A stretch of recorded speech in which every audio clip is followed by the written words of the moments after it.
जय मसीह की। प्रभु यीशु मसीह के पवित्र और अनमोल नाम में आप सभी का हार्दिक स्वागत करते हैं। परमेश्वर आपको आपके पूरे परिवार को आशीष दे।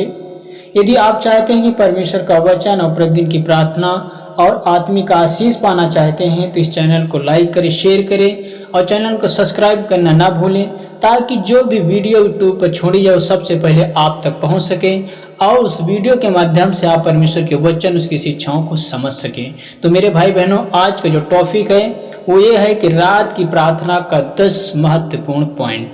जी मेरे भाई बहनों, रात के समय जब हम प्रार्थना करते हैं तो हमें कौन कौन से वचनों को लेकर हमें प्रार्थना करना है, ताकि हम अपने जीवन में एक सुधार को देख सकें, ताकि हम अपने जीवन में एक आशीष और बरकत को देख सकें, ताकि हम अपने जीवन में एक बहुत बड़ी उन्नति को देख सकें। तो मेरे भाई बहनों, आपके सामने मैं 10 पॉइंट रखूंगा और 10 पॉइंट के साथ साथ आपको मैं वचन को भी बताऊंगा, आपके सामने शेयर करूंगा कि 10 वचन आपके जीवन में भी बेहतर परमेश्वर काम करेगा। और उस पॉइंट को एक एक करके समझते जाएं और अपने जीवन में उतारते जाएं और वचन को समझें कि वचन क्या कहता है हमारे जीवन के लिए, हमारी लाइफ के लिए। तो मेरे भाई बहनों, देर न करते हुए चलते हैं, परमेश्वर के वचन को सीखते हैं और उसके आशीषों को प्राप्त करते हैं। जैसे कि हम 1 थिस्सलुनीकियों 5:18 वचन में लिखा है, पहला पॉइंट जो हम पढ़ेंगे वो है दिन भर के लिए परमेश्वर का धन्यवाद करना। ये पॉइंट है और वचन है 1 थिस्सलुनीकियों 5:18 वचन। हर बात में धन्यवाद करो, क्योंकि तुम्हारे लिए मसीह यीशु में परमेश्वर की यही इच्छा है। आमीन। मेरे भाई बहनों, हर बात में परमेश्वर यहोवा का धन्यवाद करो, क्योंकि तुम्हारे लिए, किसी दूसरे के लिए नहीं, तुम्हारे लिए मसीह यीशु में परमेश्वर की यही इच्छा है कि हम परमेश्वर की बड़ाई करें, उसका धन्यवाद करें कि उसने हमें बचाया, हमें छुड़ाया बीमारियों से, क्लेश से, मुसीबतों से। मेरे भाई बहनों, हमें परमेश्वर के उसके वचन का हमें आदर सम्मान करना है और उसके नाम का हमें धन्यवाद करना है। अब चलते हैं दूसरे पॉइंट को। दूसरा पॉइंट है अपने पापों को मानकर क्षमा मांगिए। इस वचन को हम पढ़ सकते हैं, यहाँ पे लिखा है 1 यूहन्ना 1:9 में लिखा है। यहाँ पे लिखा, यदि हम अपने पापों को मान लें तो वह विश्वास योग्य और धर्मी है कि हमारे पाप क्षमा करे। कौन? परमेश्वर। वो परमेश्वर हमारा ऐसा परमेश्वर है कि हमारे पापों, हमारे गुनाहों, हमारे अधर्मों को क्षमा करने की उसके पास क्षमता है और वो क्षमा करेगा, क्योंकि वो धर्मी परमेश्वर यहोवा है। आइए अब हम चलते हैं तीसरे पॉइंट की ओर, और तीसरा पॉइंट है परमेश्वर से सुरक्षा की प्रार्थना करें। तीसरा पॉइंट है परमेश्वर से सुरक्षा की प्रार्थना करें। ये वचन हम पढ़ सकते हैं भजन संहिता 4:8 वचन में लिखा है, मैं शांति के साथ लेट जाऊंगा और सो भी जाऊंगा, क्योंकि हे यहोवा केवल तू ही मुझे सुरक्षित रखता है। आमीन। मेरे भाई बहनों, इस बात को दाऊद कहता है कि परमेश्वर में शांति के साथ लेट जाऊंगा और सो जाऊंगा, क्योंकि हे यहोवा तू मुझे सुरक्षित रखता है। आपको भी परमेश्वर के वचन के अनुसार विश्वास करना है, भरोसा करना है, ताकि आपका जीवन शांति भरा हो सके। आइए हम चलते हैं अब चौथे, परिवार के रक्षा के लिए प्रार्थना। यदि आप चाहते हैं कि आपके परिवार सुरक्षा में रहे, रक्षा में रहे, तो इस वचन को सुने और अमल करें। हम वचन पढ़ सकते हैं भजन संहिता 121:8 वचन। यहाँ पे दाऊद कहता है, यहोवा तेरे आने जाने में अब से लेकर सर्वदा तक तेरी रक्षा करता रहेगा। आमीन। यहोवा परमेश्वर तेरे आने जाने में अब से लेकर सर्वदा तक तेरी रक्षा करता रहेगा। ये सच बात है कि आप कहीं भी आते जाते हैं, परमेश्वर आपकी रक्षा करेगा, आपकी देखभाल करेगा, आपको हर एक विपत्तियों से, हर एक मुसीबतों से बचाएगा। इसलिए मेरे भाई बहनों, आप परमेश्वर के वचन को एक एक पॉइंट सीखें और समझें, ताकि आपका परिवार की रक्षा परमेश्वर कर सके प्रार्थना के द्वारा, वचन के द्वारा। आइए हम चलते हैं 5वें पॉइंट की ओर। 5वां पॉइंट है मन की चिंता परमेश्वर पर छोड़ दे। मन की चिंता परमेश्वर पे छोड़ दे।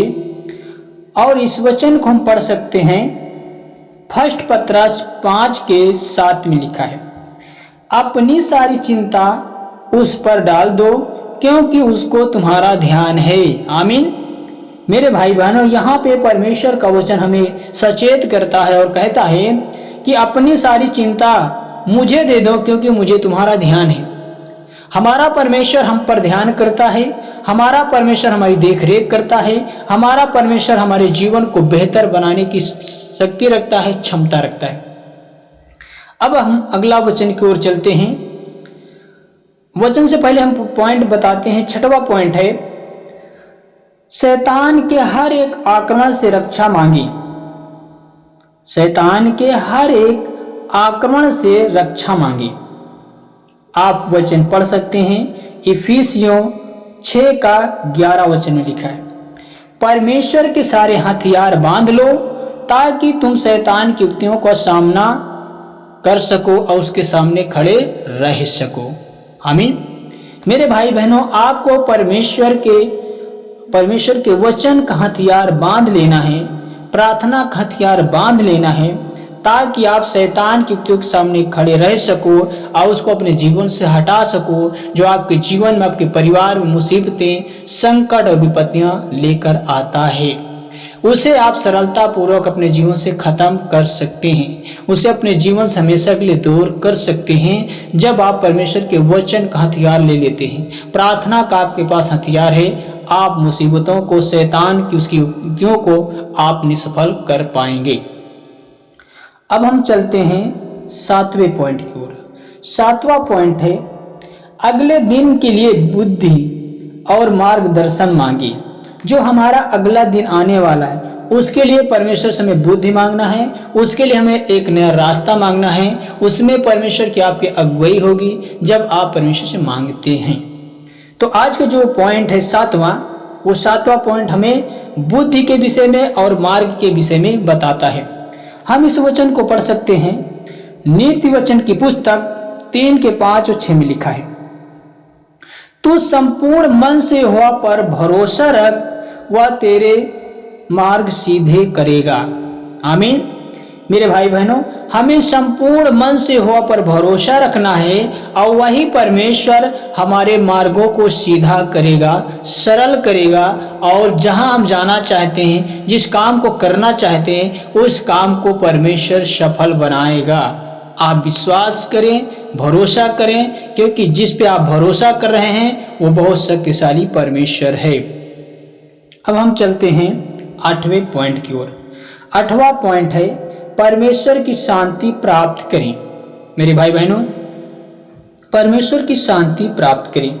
हम वचन को पढ़ सकते हैं, फिलिपियों 4:6-7 में लिखा है, परमेश्वर की शांति तुम्हारे हृदय और तुम्हारे विचारों की रक्षा करे। आमीन। परमेश्वर की शांति तुम्हारे हृदय और तुम्हारे विचारों की रक्षा करे। वास्तव में परमेश्वर का वचन आपको शांति देगा। वास्तव में परमेश्वर का वचन आपके हृदय को और आपके विचारों की रक्षा करेगा, आपके हृदय को विश्वास में मजबूत करेगा, आपके हृदय को अपने वचन से भरेगा, आपके हृदय को अपने सामर्थ्य के द्वारा भरेगा। जब आप परमेश्वर के वचन पे विश्वास करते हैं और जब आप प्रार्थना करके परमेश्वर से शांति को मांगते हैं, क्योंकि जो मांगता है उससे मिलता है, जो खटखटाता है उसके लिए द्वार खोला जाता है। मेरे भाई बहनों, अब चलते हैं हम 9वें पॉइंट की ओर। और 9वां पॉइंट ये है, विश्वास में दृढ़ बने रहने की प्रार्थना करें। विश्वास में दृढ़ बने रहने की प्रार्थना करें, ये 9वां पॉइंट है।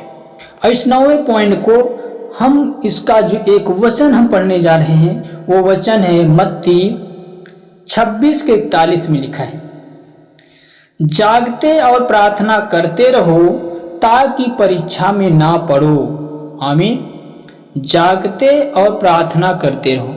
मेरे भाई बहनों, हमें उठना है शाम के समय, सुबह के समय उठना है, क्योंकि आलस आपको प्रार्थना से रोकती है। इसलिए आपको उठकर परमेश्वर के सामने जाना है। उठकर आपको सुबह बाहर परमेश्वर के सामने जाना है, शाम के समय जाना है, प्रार्थना करना है और आत्मा में भी जागते रहना है और शरीर के अनुसार भी हमें जाग कर खुदा के सामने घुटने टेकना है और प्रार्थना करना है।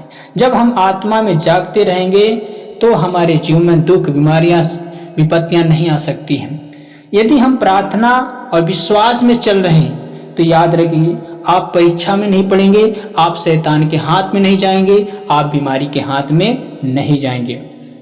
अब आपको मैं लास्ट पॉइंट और लास्ट वचन आपके सम्मुख रखने जा रहा हूं। इस पॉइंट को समझें और वचन को भी समझें।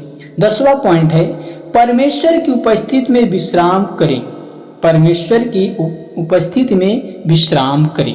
ये वचन आप पढ़ सकते हैं मत्ती 11 का 28 वचन। हे सब परिश्रम करने वाले लोगों और बोझ से दबे हुए लोगों, मेरे पास आओ, मैं तुम्हें विश्राम दूंगा। आमीन। मेरे भाई बहनों, प्रभु यीशु मसीह कहता है, हे सब परिश्रम करने वालों और बोझ से दबे हुए लोगों, मेरे पास आओ, मैं तुम्हें विश्राम दूंगा।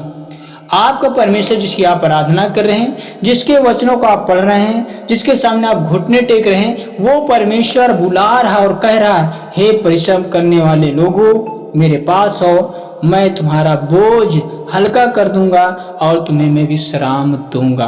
वो परमेश्वर आपको विश्राम देने के लिए खड़ा है और आपको बुला रहा है। आपको इसके निष्कर्ष के विषय में आपको बताना चाहता हूँ। निष्कर्ष का उद्देश्य क्या है कि चाहे रात के समय हो, चाहे सुबह के समय हो, हम परमेश्वर से प्रार्थना करें और एक धार्मिक आदत बना लें, एक धर्मी व्यक्ति की आदत बना लें और हमें प्रार्थना करना होगा। बल्कि परमेश्वर के साथ हमें दिन प्रतिदिन उसके सम्मुख हमें समर्पित होना है, प्रार्थना करना है और परमेश्वर से पूरे मन से उससे शांति मांगना है, सामर्थ्य मांगना है अपने परिवार के लिए, अपने बच्चों के लिए, अपने भविष्य के लिए। प्रतिदिन परमेश्वर से आप दुआ करें, प्रतिदिन परमेश्वर के सम्मुख जाएं ताकि परमेश्वर आपको आशीषित करे और आपको भला चंगा करे। इन्हीं वचनों के द्वारा परमेश्वर सबको आशीष दे। हमें आशा है कि आज का वचन आपके जीवन के लिए, आपके परिवार के लिए आशीष का कारण बना होगा। तो मेरे भाई बहनों, इस चैनल को लाइक करें, शेयर करें, सब्सक्राइब करें। परमेश्वर आपको आशीष दे। God bless you. जय मसीह की।